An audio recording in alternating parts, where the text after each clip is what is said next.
Thank you, Chris. Continuing coverage of President Donald Trump's campaign rally in Minneapolis, which KIMT News 3's Brooke McKivergan and I brought you live team coverage of throughout the evening last night. Minnesota Democrats are condemning the president for criticizing their state for welcoming so many Somali refugees. KIMT News 3's Annalise Johnson joins me now with the details on that one. Annalise. Well, George, at his Keep America Great rally at Target Center, President Trump said the city and state had allowed refugees in without considering the impact. Trump said no refugee should be placed in any city or state without permission from the mayor or the governor. The mayor of Minneapolis responded on Twitter, tweeting, quote, "Consent given. Immigrants and refugees are welcome in Minneapolis."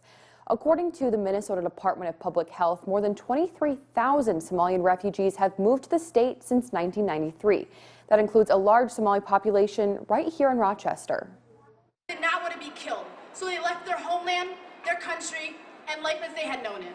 In June of summer 2018, Asha Aiden shared her family's story at Rochester's Keep Families Together rally.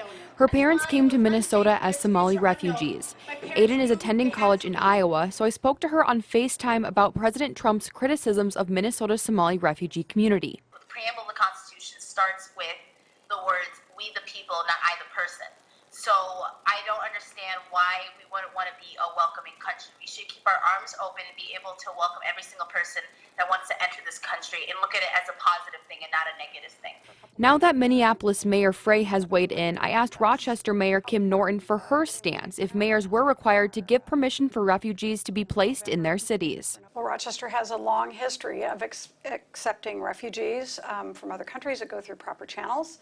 I've been contacted by Catholic Charities Refugee Resettlement already, asking if this comes through the Secretary of State's office and lands on my desk, would I sign it? And I told him I certainly would be interested in doing that. It will have to go to the City Council, however, for a vote. A part of his rally, when he mentioned the Somalis, the crowd started to boo, and to just boo and be negative towards a large group of people like that is really concerning because these are your fellow human beings. These are people who are in need of a home and are your fellow Minnesotans too. They're not just immigrants and refugees, they're human beings. At the rally, President Trump expressed he thinks Democrats would throw open the nation's borders if they regain power. George. Thank you, Annalise. Minnesota's senior U.S. Senator Amy Klobuchar tweeted that President Trump should, quote, "stop using immigrants and refugees as political pawns."